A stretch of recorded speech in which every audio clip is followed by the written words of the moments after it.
जय राधा माधव जय कुंज बिहारी जय गोपीचन वल्लभा जय गिरिवरधारी जय गिरिवरधारी यशोदनन्दन व्रज जन रञ्जन यमुना तीरावनचारी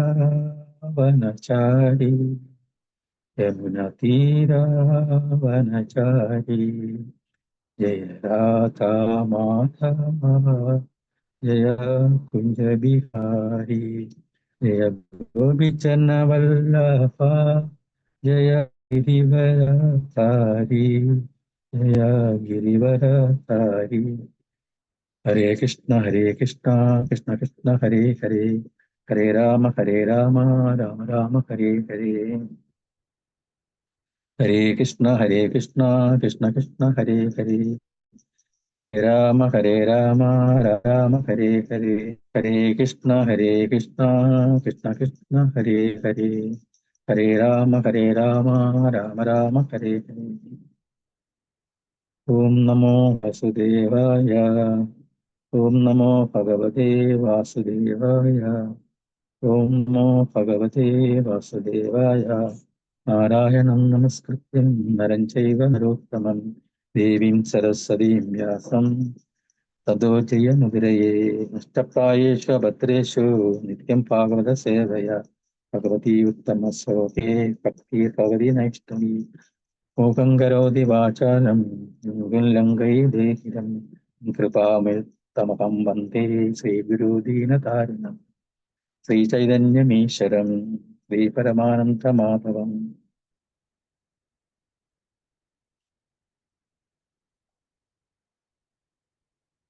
ഇന്നത്തെ ശ്ലോകം 1:31, 1:32, 33 3 ശ്ലോകങ്ങളാണ് ഉള്ളത്. അതിൽ ആദ്യത്തെ ശ്ലോകം ഞാൻ വായിക്കാം. നാച്ച ശ്രേയോ അനുപശ്യാമി ഹത്വാ സ്വജനമാഹവേ ന കാംക്ഷേ വിജയം കൃഷ്ണ ന ച രാജ്യം സുഖാനി ച ന ച ശ്രേയോ അനുപശ്യാമി ഹത്വാ സ്വജനമാഹവേ ന കാംക്ഷേ വിജയം കൃഷ്ണ ന ച രാജ്യസുഖാനി ച. വിവർത്തനം: ബന്ധുക്കളെ യുദ്ധത്തിൽ കൊല്ലുന്നത് കൊണ്ട് എങ്ങനെ എന്ത് ഗുണമാണ് ഉണ്ടാകുന്നത് എന്ന് എനിക്ക് മനസ്സിലാവുന്നില്ല. കൃഷ്ണ, എനിക്ക് വിജയം ആവശ്യമില്ല, രാജ്യമാവട്ടെ സുഖമാവട്ടെ എനിക്ക് വേണ്ട.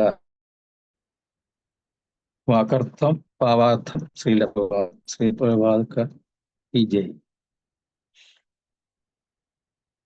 ബദ്ധരായ ദീപാത്മാക്കൾ തങ്ങളുടെ യഥാർത്ഥമായ പ്രതിപത്തി വിഷ്ണുവിൽ അഥവാ കൃഷ്ണനിലാണെന്ന സത്യം മനസ്സിലാക്കാതെ ശാരീരിക ബന്ധങ്ങളാൽ ആകൃഷ്ടരാകുകയും അങ്ങനെ സന്തോഷിക്കാമെന്ന് വിചാരിക്കുകയും ചെയ്യുന്നു. ജീവിതത്തെക്കുറിച്ചുള്ള അന്ധമായ ആശയഗതി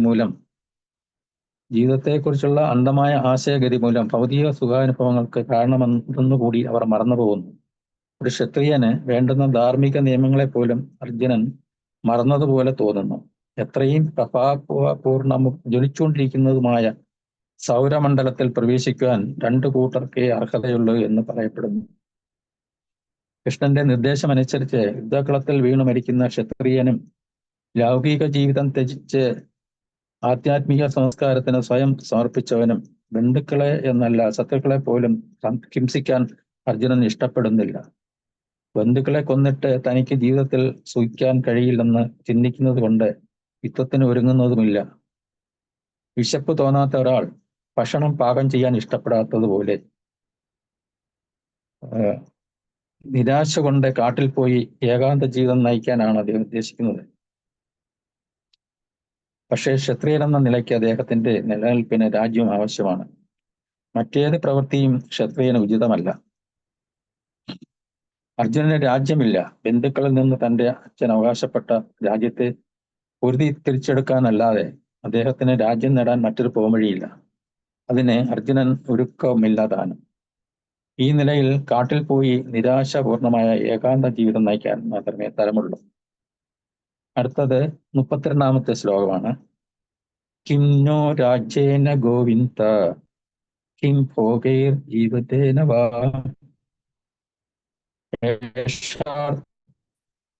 യേഷാമാർത്ഥേ കാംക്ഷിതം നോ രാജ്യം ഭോഗസുഖാനി ച. അതിന് ശ്ലോകം 33. ത ഇമേ അവസ്ഥിത യുദ്ധേ പ്രാണാത്വ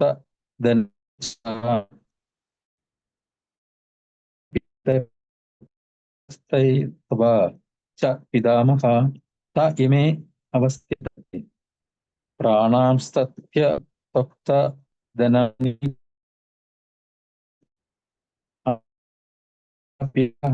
പുത്രാസ്തൈതവ ച പിതാമഹ. വാക്കർത്ഥം: ഗോവിന്ദ, കൃഷ്ണ, ഞങ്ങൾക്ക് രാജ്യേന രാജ്യം കൊണ്ട് കിം എന്ത് പ്രയോജനം, എന്ത് ഭോഗങ്ങളെ കൊണ്ടും ജീവിതേന വാ ജീവിതം കൊണ്ടും പോലും യേഷാമർത്ഥേ യാതൊരുവർക്ക് വേണ്ടിയോ രാജ്യം കാംക്ഷിതം ആഗ്രഹിക്കപ്പെടുന്നുവോ ഭോഗ സുഖാനിച്ച ഭോഗങ്ങളും സുഖങ്ങളും ആർക്കു വേണ്ടി ആഗ്രഹിക്കപ്പെടുന്നുവോ തേ അങ്ങനെയുള്ള ആചാര്യന്മാർ പിതാക്കൾ പുത്രന്മാർ തഥൈവ ച പ്രകാരം തന്നെ പിതാമഹന്മാർ തഥൈവ ച പ്രകാരം തന്നെ മാതുല അമ്മാവന്മാർ ശ്വശുരന്മാർ പൗത്രന്മാർ ശാല്യ അളിയന്മാർ തഥാ അപ്രകാരം തന്നെ.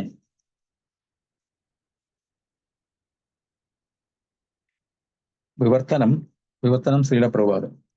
ഹേ ഗോവിന്ദ, രാജ്യം കൊണ്ടും ഭോഗങ്ങൾ കൊണ്ടും ജീവിതം കൊണ്ട് തന്നെയും ഞങ്ങൾക്ക് എന്ത് പ്രയോജനം?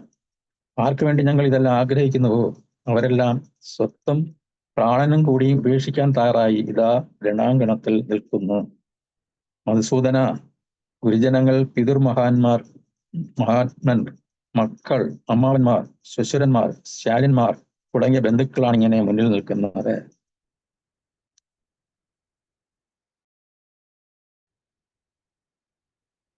ഞാൻ അവരോട് യുദ്ധം ചെയ്യാനില്ല, പിന്നെ ഇങ്ങനെയാണ് വെറും മണ്ണിന് വേണ്ടി അവരെ കൊല്ലാനാവുക? ജനാർദ്ദന, ധാർത്തരാഷ്ട്രന്മാരെ ഹിംസിച്ചിട്ട് ഞങ്ങൾക്ക് എന്ത് സുഖം കിട്ടാനാണ്? ഭാവാർത്ഥം ശ്രീല പ്രഭാത്. ഗോക്കൾക്കും ഇന്ദ്രിയങ്ങൾക്കും ആനന്ദം പ്രദാനം ചെയ്യുന്ന എന്നർത്ഥമുള്ള ഗോവിന്ദ എന്ന പദം കൊണ്ടാണ് ഇവിടെ അർജുനൻ കൃഷ്ണനെ സംബോധന ചെയ്യുന്നത്. സാരവത്തായ ഈ വാക്ക് ഉപയോഗിച്ചുകൊണ്ട് തന്റെ ഇന്ദ്രിയങ്ങളെ തൃപ്തിപ്പെടുത്താനും കൃഷ്ണൻ ഉപയോഗിച്ചുകൊണ്ട് തന്റെ ഇന്ദ്രിയങ്ങളെ തൃപ്തിപ്പെടുത്തുന്ന എന്ന് കൃഷ്ണൻ മനസ്സിലാക്കണമെന്ന് അർജുനൻ ധ്വനിപ്പിക്കുന്നു. ഗോവിന്ദ എന്ന പദം കൊണ്ട് ഉദ്ദേശിക്കുന്നത് നമ്മുടെ ഇന്ദ്രിയ സംതൃപ്തിയല്ല, എങ്കിലും ഗോവിന്ദന്റെ ഇന്ദ്രിയ സന്ദർപ്പണത്തിന് ശ്രമിക്കുന്നതാകയാൽ നമ്മുടെ ഇന്ദ്രിയങ്ങൾ സ്വാഭാവികമായും തൃപ്തി അടഞ്ഞുകൊള്ളും. ഭൗതിക ലോകത്തിൽ എല്ലാവരും തങ്ങളുടെ ഇന്ദ്രിയ സംതൃപ്തിയാണ് ആഗ്രഹിക്കുന്നത്. തങ്ങളുടെ ഇഷ്ടാനുസൃതമായി ഭഗവാൻ തന്നുകൊള്ളണമെന്നും അവർ ആഗ്രഹിക്കുന്നു. എന്നാൽ ഭഗവാൻ സകല ജീവാത്മാക്കൾക്കും അവരാഗ്രഹിക്കുന്ന തോതിലല്ല, അർഹിക്കുന്ന തോതിലത്രേ ഇന്ദ്രിയ സംതൃപ്തി നൽകുന്നത്. മറിച്ച് സ്വന്തം ഇന്ദ്രിയ സംതൃപ്തി ആഗ്രഹിക്കാതെ ഗോവിന്ദന്റെ ഇന്ദ്രിയ സന്തുഷ്ടി മുൻനിർത്തി പ്രവർത്തിക്കുന്ന ജീവനെ ഗോവിന്ദ കൃപയാൽ ആഗ്രഹങ്ങളെല്ലാം നിറവേറും. ബന്ധുക്കളോടും സമുദായത്തോടുമുള്ള അർജുനന്റെ അഗാധമായ മമതാബന്ധം സ്വാഭാവികമായും അനുകമ്പയാൽ ഇവിടെ ഭാഗികമായി പ്രദർശിപ്പിക്കപ്പെട്ടു. അദ്ദേഹത്തിന് യുദ്ധവൈഭവം ഉണ്ടാക്കി. മാത്രമല്ല, താൻ നേടിയ ഐശ്വര്യത്തെ ബന്ധുമിത്രാദികളെ കാണിക്കാൻ എല്ലാവരും ആഗ്രഹിക്കും. അർജുനനാകട്ടെ തന്റെ ബന്ധുക്കളെല്ലാം യുദ്ധത്തിൽ കൊല്ലപ്പെടുമെന്നും ഐശ്വര്യത്തിൽ പങ്കുകൊള്ളാൻ ആരും ഉണ്ടാവില്ലെന്നും ഭയപ്പെടുന്നു. ഭൗതിക ജീവിതത്തിലെ സ്വാഭാവികമായ കണക്കൂട്ടലാണിത്. ഇതിൽ നിന്നും ഏറെ വ്യത്യസ്തമാണ് ആധ്യാത്മിക ജീവിതം. ഭക്തന് ഭഗവാന്റെ ഇംഗിതം നിറവേറ്റണമെന്ന് മാത്രമാണ് ആഗ്രഹം. അതുകൊണ്ട് അയാൾ സ്വീകരിക്കും. ഭഗവാന്റെ ഇച്ഛയില്ലെങ്കിൽ ഒന്നും സ്വീകരിച്ചുകൂടാ താൻ. അർജുനൻ ബന്ധുക്കളെ ഹിംസിക്കാൻ ഇഷ്ടപ്പെടുന്നില്ല. അങ്ങനെ അങ്ങനെ ഒന്നാവശ്യമാണെങ്കിൽ കൃഷ്ണൻ സ്വയം അത് ചെയ്യട്ടെ എന്നാണ് അദ്ദേഹം ആശിച്ചു. രണാങ്കണത്തിൽ എത്തുന്നതിന് മുമ്പ് തന്നെ കൃഷ്ണൻ അവരെ കൊന്നു കഴിഞ്ഞു എന്നും താൻ അദ്ദേഹത്തിന് ഒരു ഉപകരണമാവുക മാത്രമേ ഇനി വേണ്ടൂ എന്നും ഈ സമയത്തെ അർജുനൻ അറിഞ്ഞിരുന്നില്ല. ഇത് അടുത്ത അധ്യായങ്ങളിൽ വ്യക്തമാക്കുന്നുണ്ട്. സ്വതേ ഭഗവത് ഭക്തനായ അർജുനൻ ദുഷ്ടന്മാരായ ബന്ധുക്കളോട് പക വീട്ടാൻ ഉദ്ദേശിച്ചില്ല. എന്നാൽ അവരെല്ലാം കൊല്ലപ്പെടണമെന്നായിരുന്നു ഈശ്വരഹിതം. കൃഷ്ണഭക്തൻ അപരാധികളോട് പക വീട്ടാറില്ല. തന്നോട് പ്രവർത്തിക്കുന്ന തെറ്റുകൾക്ക് മാപ്പ് കൊടുത്താലും സ്വഭക്തന്മാർക്ക് ദുഷ്ടന്മാർ ചെയ്യുന്ന ദ്രോഹം ഭഗവാൻ ഒരിക്കലും പൊറുക്കുകയില്ല. അതുകൊണ്ട് അർജുനൻ ശത്രുക്കളെ വെറുതെ വിടാനാണ് ഇഷ്ടപ്പെട്ടതെങ്കിലും കൃഷ്ണൻ അവരെ കൊല്ലാൻ തന്നെ തീരുമാനിച്ചു.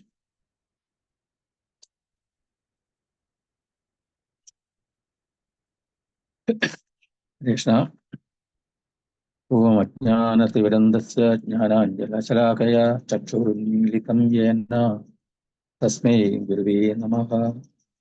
ഹേ കൃഷ്ണ കരുണാ സിന്ധു ദീനബന്ധു ജഗത്പദേ ഗോപേശ ഗോപികാകാന്ത രാധാകാന്ത നമസ്തുതേ തപ്തകാഞ്ചന ഗൗരാംഗീ വൃന്ദാവനീശ്വരി വൃഷഭാനുസുതേ ദേവി പ്രണമാമി ഹരിപ്രിയേ പാഞ്ചകൽപതരൂപിച്ഛ കൃപാസിന്ധൂഭയരജ പതിതാനാം പാവനേഭ്യോ വൈഷ്ണവേഭ്യോ നമോ നമഃ. നമോ വിഷ്ണുപദായ കൃഷ്ണപൃഷ്ഠായ ഭൂതലേ ശ്രീമതേ ഭക്തിവേദാന്ത സ്വാമിനാമിനേ നമസ്തേ സരസ്വതി ദേവേ ഗൗരവാണി പ്രചാരിണേ വിശേഷശൂന്യവാദി പാശ്ചാത്യദേശതാരിണേ. ജയ ശ്രീകൃഷ്ണ ചൈതന്യ പ്രഭു നിത്യാനന്ദ ശ്രീ അദ്വൈത ഗദാധര ശ്രീവാസാദി ഗൗരഭക്തവൃന്ദ. ഹരേ കൃഷ്ണ കൃഷ്ണ കൃഷ്ണ ഹരേ ഹരേ ഹരേ രാമ രാമ രാമ ഹരേ ഹരേ. നമോ വിഷ്ണുപദായ വിഷ്ണുപൃഷ്ഠായ ഭൂതേശമിന് സംഘർഷണ സരിനാമിനെ നമോ പ്രഭാതനുക പ്രേമോത്പാത്മനി വർഷിണേ.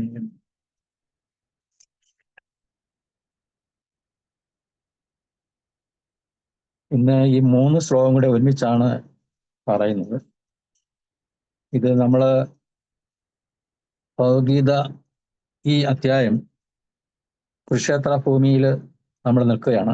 കുരുക്ഷേത്ര ഭൂമിയിൽ പാണ്ഡവരും കൗരവരും കൂടെ യുദ്ധം ചെയ്യാനായിട്ട് രാവിലെ തന്നെ എല്ലാ സന്നാഹങ്ങളുമായിട്ട് രണാങ്കണത്തിൽ എത്തിച്ചേർന്നിരിക്കുന്ന സമയമാണ്. ആദ്യത്തെ ദിവസമാണ്. ഇനി അവരൊരു ശംഖ് വിളിച്ചു കഴിഞ്ഞാൽ ഉടനെ യുദ്ധം തുടങ്ങും. ആ കണ്ടീഷനിൽ ആ ഒരു സാഹചര്യത്തിലാണ് അവർ നിൽക്കുന്നത്. ഓരോ ഭാഗത്തും അവരവരുടെ രാജാക്കന്മാരും സൈനികാധിപന്മാരും ഭടന്മാരും കുതിരയും ആനയും എല്ലാമായിട്ട് ഇങ്ങനെ രണ്ട് വിഭാഗമായിട്ട് ആക്രോശിച്ചുകൊണ്ട് നിൽക്കുകയാണ്. ഈ സമയത്ത് ഭഗവാനോട് അർജുനൻ പറയുന്നു, എന്നെ ഇതൊന്ന് നേരിട്ട് കാണാനായിട്ട്, എല്ലാവരെയും ആരൊക്കെയാണ് യുദ്ധത്തിന് വന്നിരിക്കുന്നതെന്ന് അറിയാനായിട്ട് ഒന്ന് ആഗ്രഹത്തിൽ എല്ലാവരും ഒന്ന് കാണാനായിട്ട് ഈ തേര് ഈ രണാങ്കണത്തിന്റെ മധ്യത്തിൽ കൊണ്ട് നിർത്തണമെന്ന് ആവശ്യപ്പെടുകയും അതനുസരിച്ച് ഭഗവാൻ ശ്രീകൃഷ്ണൻ അത് അവിടെ ആ കർമ്മം ചെയ്യുകയും ചെയ്തു. ഈ സമയത്താണ് ഈ രംഗം ഉണ്ടാവുന്നത്. അർജുനൻ കുരുക്ഷേത്ര യുദ്ധക്കളത്തിൽ മധ്യഭാഗത്ത് നിന്ന് നോക്കിയപ്പോൾ കണ്ട കാഴ്ചകൾ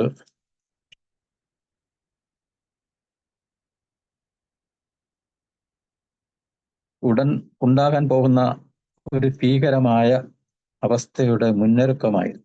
കാരണം യുദ്ധത്തിന് തയ്യാറായി നിൽക്കുന്നവർ ആരൊക്കെയാണ്? അർജുനന്റെ പ്രിയപ്പെട്ട പിതാമഹൻ, അദ്ദേഹത്തിന്റെ പ്രിയ ഗുരു ദ്രോണാചാര്യർ, സഹോദരങ്ങൾ, അമ്മാവന്മാർ, ബന്ധുമിത്രാദികൾ, പ്രിയ സുഹൃത്തുക്കൾ, ഇവരെല്ലാം മരണം വരിക്കാൻ ഒരുങ്ങി നിൽക്കുന്നു. ഇവരോട് യുദ്ധം ചെയ്ത് ഇവരെല്ലാം നിഷ്കരണം കൊല്ലണമല്ലോ എന്ന് ഓർത്ത് അർജുനന്റെ ഹൃദയം പിളരുന്നതായി തോന്നി. അദ്ദേഹത്തിന്റെ കണ്ടത്തിൽ വെള്ളം വറ്റുകയും ശരീരം വിറക്കുകയും ചെയ്തു. ശരീരത്തിന്റെ ബലം നഷ്ടപ്പെടുന്നത് പോലെ തോന്നി. ഇത്രയും പേരെ കൊന്നതിന് ശേഷം എനിക്ക് രാജ്യം കിട്ടിയാലും അതുകൊണ്ട് എന്ത് സന്തോഷമാണ് എനിക്ക് ലഭിക്കാൻ പോകുന്നത്? എൻ്റെ ഇനിയുള്ള ജീവിതത്തിൽ ഒരു സമാധാനവും കിട്ടുകയില്ല. ഇതെല്ലാം തന്നെ അർജുനൻ വെറുമൊരു ദുർബലനായ മനുഷ്യൻ ആയതുകൊണ്ടല്ല, നേരെ മറിച്ച് അദ്ദേഹത്തിന് കരുണാർദ്രമായ ഒരു ഹൃദയം ഉള്ളതുകൊണ്ടാണ്. ഇത്രയും വില്ലാളി വീരനായ അർജുനനെ ഒരു ജീവിയെ പോലും ആവശ്യമില്ലാതെ ദ്രോഹിക്കാൻ ഇഷ്ടപ്പെടുന്നില്ല. അർജുനൻ നിസ്സഹായനായി ഭഗവാനെ നോക്കിക്കൊണ്ട് പറയുകയാണ്, ഞാനെന്തിന് അവരെ കൊല്ലണം? ഞാൻ അവരോട് യുദ്ധം ചെയ്യുകയില്ല. പിന്നെ എങ്ങനെയാണ് വെറും മണ്ണിന് വേണ്ടി അവരെ കൊല്ലാനാവുക? അതുകൊണ്ട് എന്ത് സുഖം കിട്ടാനാണ്? ശ്രീല പ്രഭുപാദർ ഇവിടെ പറയുന്ന ഒരു കാര്യം, അർജുനൻ തന്റെ സ്വയം ഇന്ദ്രിയ സുഖാനുഭൂതികളുടെ പരിധിയിൽ നിന്നുകൊണ്ട് മാത്രമാണ് ചിന്തിക്കുന്നത്. ഈ ഭൗതിക പ്രകൃതി താൽക്കാലികമാണ്. ചില സമയങ്ങളിൽ ഇവർ വിഘടിച്ച് അപ്രത്യക്ഷമാവുകയും വീണ്ടും പ്രത്യക്ഷമാവുകയും ചെയ്യും.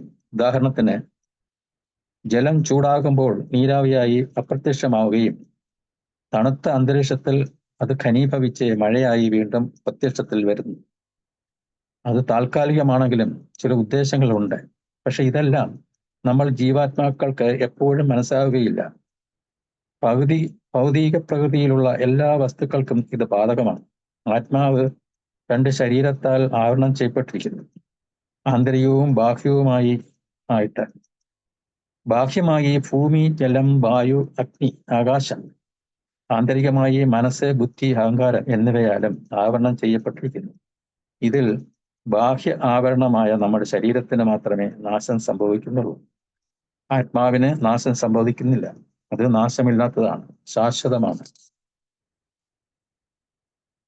ഭഗവാൻ ശ്രീകൃഷ്ണന്റെ പദ്ധതിയെ പറ്റി ശ്രീല പ്രഭുപാദർ 1973 ലണ്ടനിൽ വെച്ച് നടത്തിയ ഒരു പ്രഭാഷണത്തിൽ ചില കാര്യങ്ങൾ പറയുന്നുണ്ട്. എങ്ങനെയാണ് ഈ പ്രപഞ്ചത്തിലെ കാര്യങ്ങൾ നിയന്ത്രിക്കപ്പെടുന്നത്? എല്ലാം സമയബന്ധിതമായി നടക്കുന്നു. ഇതെല്ലാം താൽക്കാലികമാണെങ്കിലും ഇതിനെല്ലാം ഒരു ഉദ്ദേശമുണ്ട്. ഉദ്ദേശം എന്തെന്നാൽ ഈ ജീവാത്മാക്കൾക്ക് ഒരു അവസരം നൽകിയിരിക്കുകയാണ്. ഈ ഭൗതിക ജീവിതം ഭഗവാനോടുള്ള പ്രേമഭക്തിയുത സേവനത്തെ പറ്റിയുള്ള അവബോധത്തെ പുനർജീവിപ്പിക്കാനാണ്. മനുഷ്യജന്മം കിട്ടിയ ഭാഗ്യവാന്മാർക്ക് അവരുടെ കൃഷ്ണാവബോധം സ്ഥാപിച്ചുകൊണ്ട് ഭഗവാന്റെ ലോകത്തേക്ക് മടങ്ങിപ്പോകാനുള്ള ഒരു അസുലഭ സന്ദർഭമാണ്. പ്രകൃതി അത് ചില സമയങ്ങളിൽ പ്രത്യക്ഷമാവുകയും ചില സമയങ്ങളിൽ വിഘടിച്ചു പോവുകയും ചെയ്യുന്നു. ഇത് ഈ പ്രകൃതിയിലുള്ള എല്ലാ വസ്തുക്കൾക്കും ബാധകമാണ്. നമ്മുടെ ശരീരത്തിനും ഇത് ബാധകമാണ്. അത് ഒരു തീയതിയിൽ സൃഷ്ടിക്കപ്പെട്ടു, മറ്റൊരു തീയതിയിൽ അത് നശിച്ചു പോവുകയും ചെയ്യും. ആത്മാവ് രണ്ട് ശരീരത്താൽ ആവരണം ചെയ്യപ്പെട്ടിരിക്കുന്നു. ഇതിൽ ആദ്യത്തെ ആവരണമായ ബാഹ്യ ആവരണം നശിക്കുമ്പോൾ അതിനെ മരണം എന്ന് വിളിക്കുന്നു. പക്ഷേ ആത്മാവിന് മരണമില്ല എന്ന് പല ജനങ്ങൾക്കും അറിയില്ല. ആന്തരികമായി ആവരണമായ ബുദ്ധി, മനസ്സ്, അഹങ്കാരം എന്നിവ ചേർന്ന് ആത്മാവിനെ മറ്റൊരു ശരീരത്തിൽ എത്തിക്കുന്നു. ഇതിനെ പുനർജന്മം എന്ന് പറയുന്നു.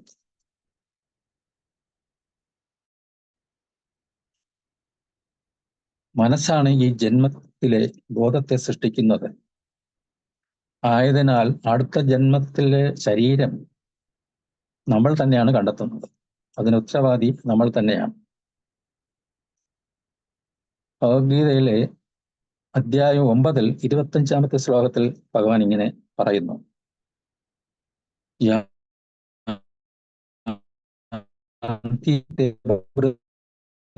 ദേവാൻ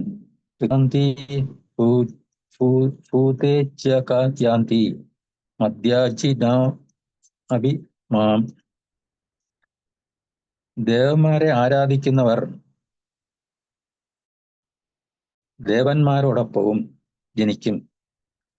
പിതൃപൂജകർ പിതൃക്കളോടൊപ്പം ജനിക്കും. ഭൂതപ്രേതാദികളെ ഉപവസിക്കുന്നവരാകട്ടെ അവരോടൊപ്പവും ജനിക്കുക. എന്നെ ആരാധിക്കുന്ന ഭക്തന്മാർ എന്നോടൊപ്പം ജീവിക്കും.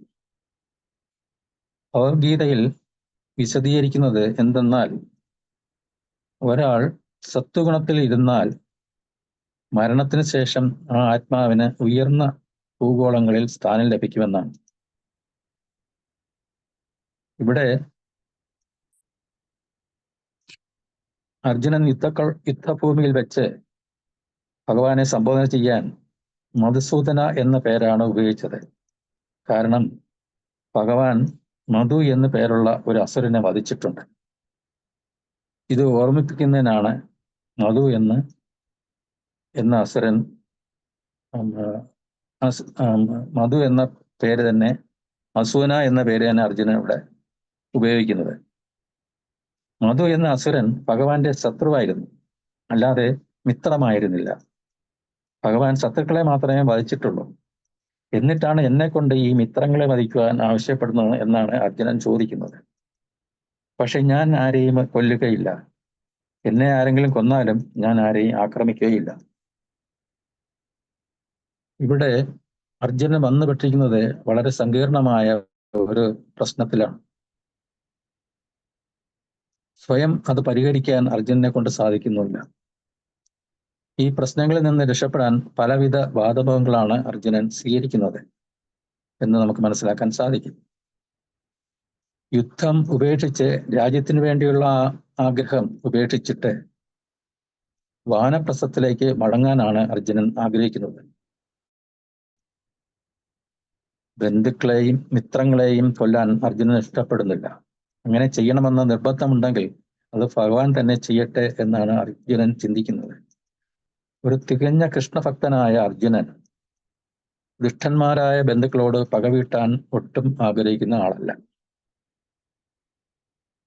ഭൗതിക തലത്തിൽ നിന്ന് കാണുന്ന ഈ കുരുക്ഷേത്ര ഭൂമിയിൽ നടക്കുന്ന കാര്യങ്ങൾ അർജുനൻ ഭൗതിക തലത്തിൽ മാത്രമാണ് കാണുന്നത്.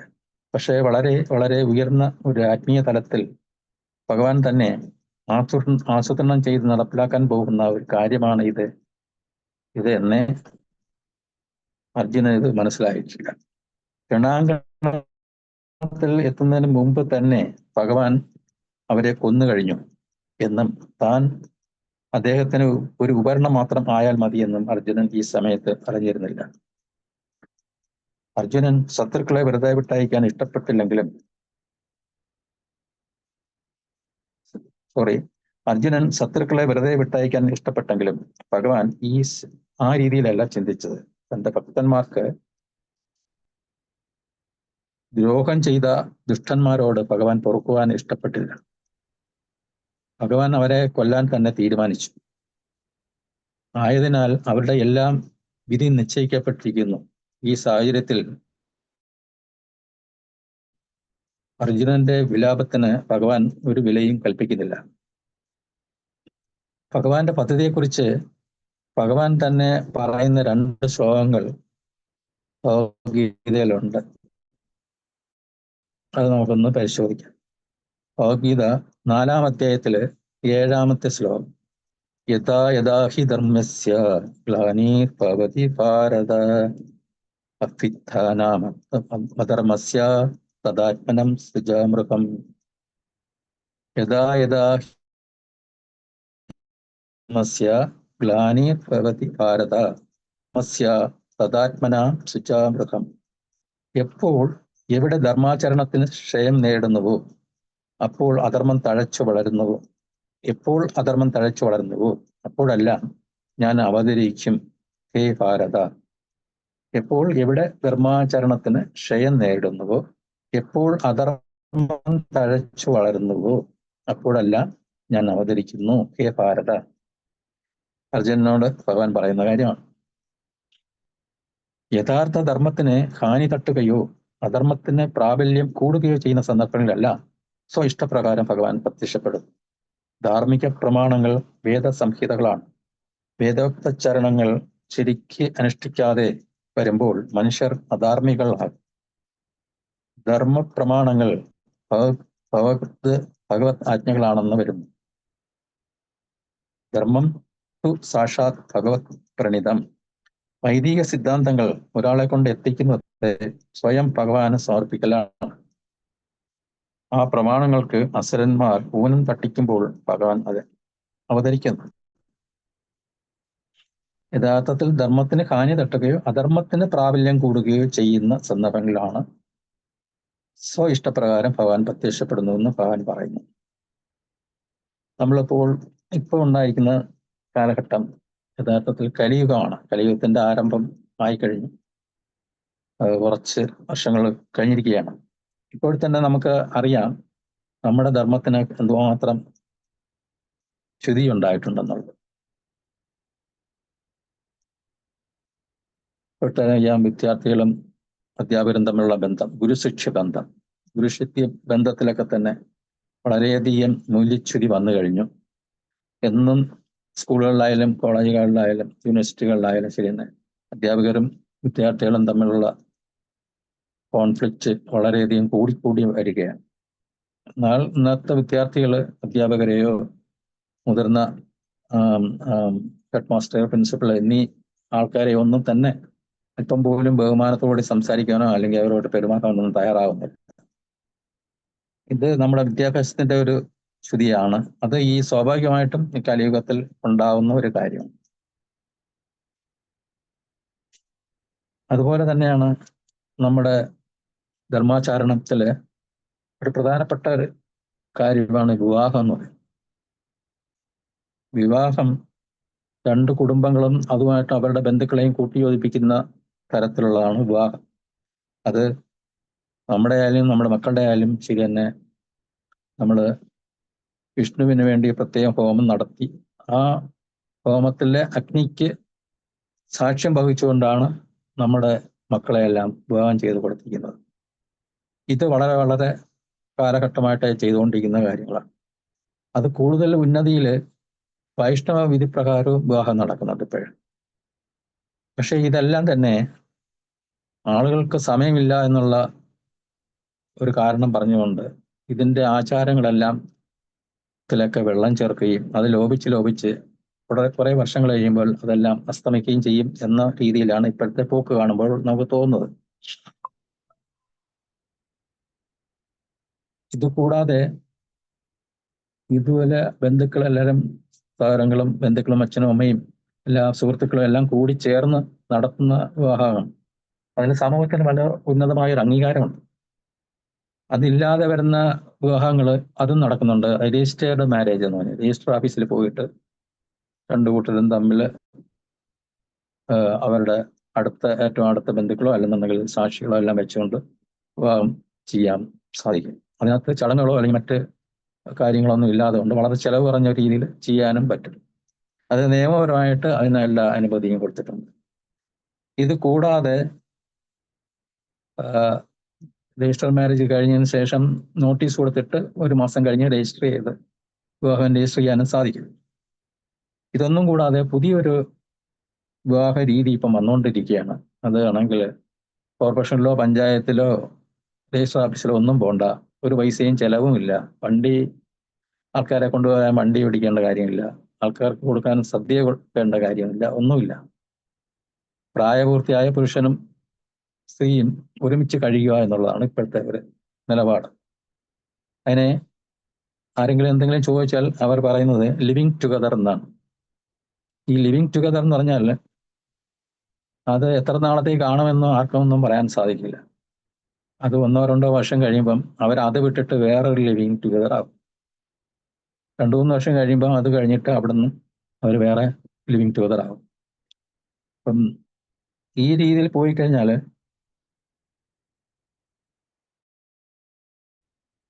അവരുടെ മക്കൾ അല്ലെങ്കിൽ അടുത്ത പ്രോജനി തലമുറകൾ അവർ ആർക്കും വേണ്ടാത്ത ആൾക്കാരായി മാറും. കാരണം അവർക്ക് ചിലപ്പോൾ കുട്ടികൾക്ക് അറിഞ്ഞൂടാ കുട്ടികളുടെ അച്ഛൻ ആരാണ് അമ്മ ആരാണെന്ന് അറിഞ്ഞാത്ത സാഹചര്യം വരും. അമ്മത്തൊട്ടിൽ ഉപേക്ഷിക്കപ്പെടുന്ന കുട്ടികളെ സർക്കാർ ഏറ്റെടുത്ത് വളർത്തും. സർക്കാരിനും അറിയില്ലാതെ ഈ കുട്ടിയുടെ അച്ഛൻ ആരാ അമ്മയാരാണ്. ഈ രീതിയിൽ ഈ ലിവിങ് ടുഗദർ വളരെയധികം എളുപ്പമുള്ള കാര്യമാണ്. കാരണം അതിനകത്ത് ആരുടെയും പെർമിഷൻ വേണ്ട, അച്ഛൻ്റെയും അമ്മയുടെയും പെർമിഷൻ വേണ്ട, ഒരു പൈസയും ചെലവില്ല, മറ്റു രീതിയിൽ ഒരു വിധത്തിലുള്ള ഒരു ബുദ്ധിമുട്ട് ഉണ്ടാവുന്നില്ല. അതുകൊണ്ട് ഒരു 10-25 വർഷം കഴിയുമ്പോൾ എനിക്ക് തോന്നുന്നത് ഈ നമ്മൾ സാധാരണ രീതിയിലുള്ള വിവാഹം ഒന്നും ഇനി കാണണമെന്നില്ല, എല്ലാം ലിവിങ് ടുഗദർ ആയിരിക്കും. ഈ രീതിയിൽ പോയി കഴിഞ്ഞാൽ കലിയുഗത്തിന്റെ ഒരു മധ്യം ആവുന്നതിന് മുമ്പ് തന്നെ കലിയുഗത്തിന്റെ എല്ലാ ദുരൂഹമായുള്ള ലക്ഷണങ്ങളും ഉണ്ടാവാൻ സാധ്യതയുണ്ട്. അതുകൊണ്ടാണ് ഭഗവാൻ ഇവിടെ പറയുന്നത് യഥാർത്ഥത്തിൽ ധർമ്മത്തിന് ഹാനി തട്ടുകയോ അധർമ്മത്തിന്റെ അധർമ്മത്തിനാണ് ഇപ്പം പ്രാബല്യം കിട്ടിക്കൊണ്ടുന്നത്. ധർമ്മത്തിന് അതിനുള്ള അംഗീകാരം കിട്ടുന്നില്ല, അതിന് പകരം അധർമ്മം ആണ് കൂടിക്കൊണ്ടിരിക്കുന്നത്. അങ്ങനെയുള്ള അവസരങ്ങളിൽ ഭഗവാൻ അവതരിക്കും എന്നാണ് ഇവിടെ ഈ ശ്ലോകത്തിൽ ഭഗവാനോട് പറയുന്നത്. അടുത്ത ഒരു ശ്ലോകം ഭഗവത്ഗീതയിലുള്ളത് തന്നെയാണ്. 4-ാം അധ്യായത്തിൽ 8-ാം ശ്ലോകം. അദ്ദേഹം പറയുന്നു, പരിത്രാണായ സാധൂനാം വിനാശായ ച ദുഷ്കൃതാം ധർമ്മ സംസ്ഥാനാർത്ഥ സംഭവാമി യുഗേ യുഗേ. പരിത്രാണായ സാധൂനാം വിനാശായ ച ദുഷ്കൃതാം ധർമ്മ സംസ്ഥാനാർത്ഥായ സംഭവാമി യുഗേ യുഗേ. ഭക്തന്മാരെ രക്ഷിക്കാനും ദുഷ്പ്രകൃതികളെ നിഗ്രഹിക്കാനും ധർമ്മത്തെ പുനഃസ്ഥാപിക്കാനുമായി യുഗം തോറും ഞാൻ അവതരിച്ചുകൊണ്ടേയിരിക്കുന്നു.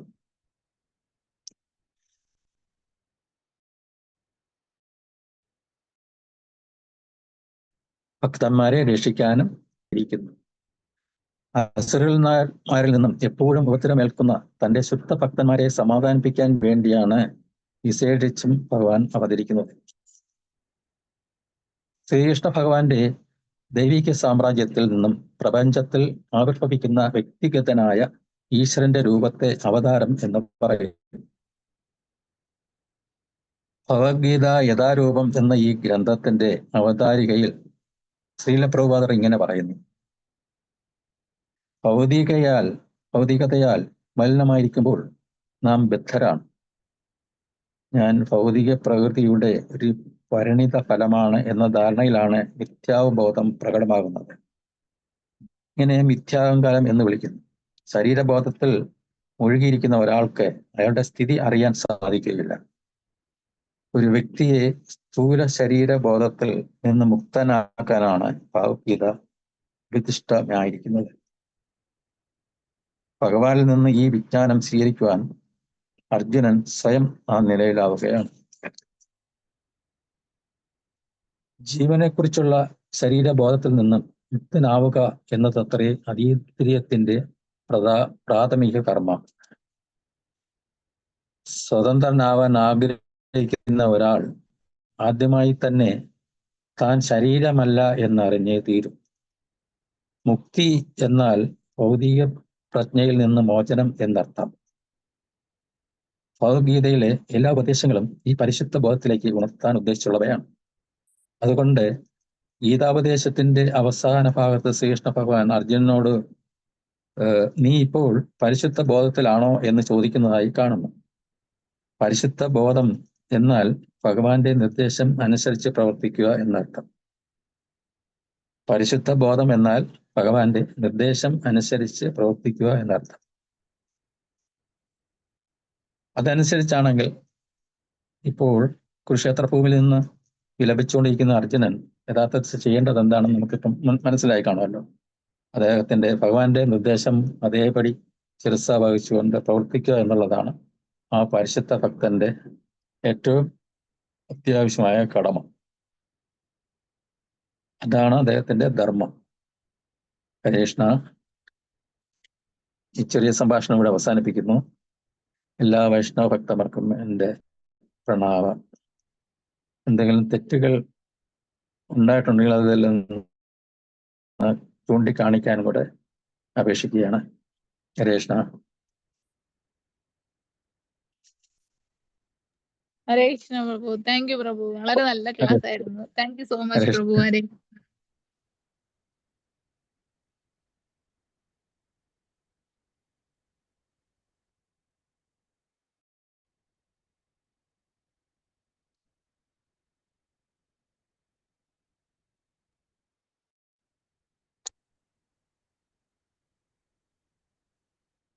ഹരേ കൃഷ്ണ. എല്ലാരും ദയവായി അഭിപ്രായം ഓക്കെ ബ്രോ. ഓക്കെ. ഹരേ കൃഷ്ണ പ്രഭുജി. വളരെ സന്തോഷം പ്രഭുജി. നല്ല ക്ലാസ്. നന്ദിയുണ്ട് പ്രഭു. വളരെ വളരെ നന്ദി പ്രഭുജി. ദയവായി ഇതേപോലെ മുന്നോട്ട് വന്നാലും പ്രഭുജി. ഒരുപാട് ക്ലാസ് പ്രഭുജി നമുക്ക് വേണം. സന്തോഷം പ്രഭുജി. വന്നാലും പ്രഭുജി. ഹരേ കൃഷ്ണ. ഹരേ കൃഷ്ണ.